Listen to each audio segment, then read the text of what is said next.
पृथ्वीराज हांडे और जागृति उदय गांगुर्डे यांच्यासाठी जोरदार टाळ्या होऊन जाऊ द्या।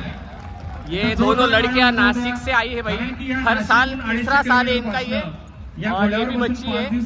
दोनों लड़कियां तर आजच्यात मला विशेष गोष्ट सांगावीशी वाटते, नासिक से हॉर्स राइडिंग करके आई है 250 किलोमीटर। ह्या फक्त ह्या वर्षापुरता नाही तर मागच्या 2022 पासून या चेतक फेस्टिवलच्या या ये तीसरा साल है इनका यात्रेत आणि या चेतक फेस्टिवल मध्ये ते सहभागी होत आहे। त्यांचं मी और हर साल में शब्द सुमनांनी व आपल्या जोरदार टाळ्यांनी आपण त्यांचं या ठिकाणी स्वागत करूया। बघू शकता जी मेरे को हमेशा बोलते कि आप इसकी वीडियो बनाओ, उदय पृथ्वीराज लेकिन आज मेरा योग आया। जागृती उदय गांगुर्डे या तब्बल 3 वर्षापासून या चेतक फेस्टिवलच्या मैदानात आणि या चेतक फेस्टिवलच्या ते या ठिकाणी येत आहेत आणि एक विक्रम त्यांनी या ठिकाणी केलेला आहे। त्यांचा आम्ही खूप खूप त्यांचं धन्यवाद आणि त्यांना खूप खूप अभिनंदन करतो। असंच त्यांची वाटचाल राहो पूर्ण भविष्यात। एक लहान वयात एवढी मोठी कामगिरी करणं हे खूप विशेष आहे आणि या सर्वांना त्यांच्या पूर्ण परिवारासाठी भाग्याची गोष्ट आहे की एक कन्या जी या विश्व विक्रम करते, विविध विक्रम आपल्या नावावर करते, ती अशी ही या 2 चिमुरड्या ज्या या सारंगखेड्याच्या चेतक फेस्टिवल मध्ये आलेल्या आहेत, ज्यांचं नाव आहे हृदया पृथ्वीराज हांडे आणि जागृती उदय गांगुर्डे यांचं स्वागत या ठिकाणी मी आदरणीय दादासाहेब श्री जयपालसिंहजी रावल उर्फ मुन्ना दादा यांना विनंती करतो की आपण या चिमुकल्यांचं आपण स्वागत करावं आणि यांना शुभेच्छा द्याव्यात की आपल्या या चेतक फेस्टिवलला असंच आपण भेट द्यावी आणि फर्स्ट टाइम आई थी तब आपलं नाव असंच पुढे न्यावं आणि त्यांच्यासाठी आम्ही या चेतक फेस्टिवलच्या माध्यमातून त्यांना आम्ही शुभेच्छा देतो।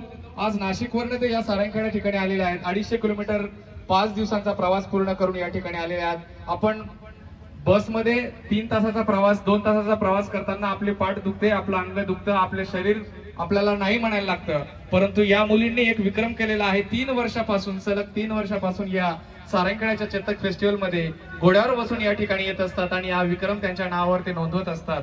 त्यांना पुन्हा एकदा मी अभिनंदन करतो आणि शुभेच्छा देतो आणि त्यांच्या पुढच्या वाटचालीसाठी मी आमच्या माध्यमातून त्यांना पुढे उत्तरोत्तर त्यांना त्यांची प्रगती हो अशी आम्ही अपेक्षा व्यक्त करतो आणि दत्तप्रभूंच्या नावे आम्ही त्यांना शुभेच्छा देतो। खूप खूप धन्यवाद। जागृतीचे वडील मी आणि त्यांच्या आई वडिलांना या ठिकाणी आमंत्रित करतो, त्यांना विनंती करतो की आपण येथे होत असणारा सन्मान आणि सत्कार आपण स्वीकार करायचा आहे, कारण की त्या माइंडलेस यहाँ पे मौजूद है। यहाँ पे हृदया है, हृदया तुझे खूप खूप अभिनंदन सर्वात पहिले तर बघा हा हे प्रोत्साहन असतं। प्रवास कसा झाला तुझा? 2 मुलींपासून आज या ठिकाणी तिला एक प्रोत्साहन मिळाले। काही अडचणी आल्या का नाही? अडचणी म्हणजे रस्त्याचे जे काम चालू आहे पुढच्या वर्षी यायचं आहे चालू आहे बरं आणि माझ्यापेक्षा लहान असणारी जागृती पर्यंत आणणं हे मोठं चॅलेंज होतं, कारण की कंटेनरचं कंटिन्यू येणं जाणं होतं त्यामुळे। बरं बरं आणि ह्यावेळी किती कोणी सांगितलं घोड्यावर बसून येणार तिसरं सारंगखेड्याला? वर्ष आहे, तिसरं वर्ष 2022। तुझं ठरवलं का कोणी सांगितलं? बरं बरं आणि ह्यावेळी फक्त माझं ठरवलं। खूप खूप खूप धन्यवाद। असंच विक्रम आपण तुझ्या नावी व्हावे। तुझं नाव सांग।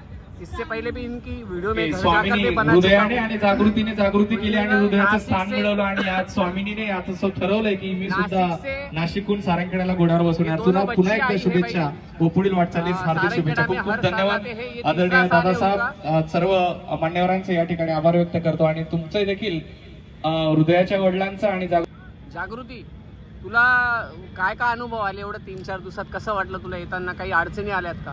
नाही, अडचणी एवढ्या काही नाही आल्या, पण मला खूप छान वाटलं की आम्ही इतक्या लांब प्रवास केला आणि ते माझ्याकडून शक्य झालं, कारण माझं 2रं वर्ष होतं आणि मला वाटलं नव्हतं। आपल्याला विनंती आहे की आपण हृदया त्याच पद्धतीने जागृती आदरणीय दादासाहेबांनी सांगितलं की आपण स्थानापन्न व्हावं, आपण स्टेजवर आपण विराजमान व्हावं अशी मी आपणास विनंती करतो। हृदया पृथ्वीराज हांडे आणि जागृती उदय गांगुर्डे या दोघी चिमुकलींना देखील विनंती आहे की आपण या स्टेजवर स्थानापन्न व्हावं, विराजमान व्हावं व त्यांच्या आई वडिलांना व त्यांच्या नातेवाईकांना देखील विनंती आहे की आपण कृपया स्टेजवर यावं आणि स्टेजवर बसावं अशी आपणास विनंती करतो। मेरी तरफ से इन दोनों का बहुत बहुत धन्यवाद और स्वागत करतो। आपल्या घोड्यांना आपण रिंगच्या एका साईडला घेऊन जायचं आहे, तुम्ही ज्या रिंगच्या पलीकडे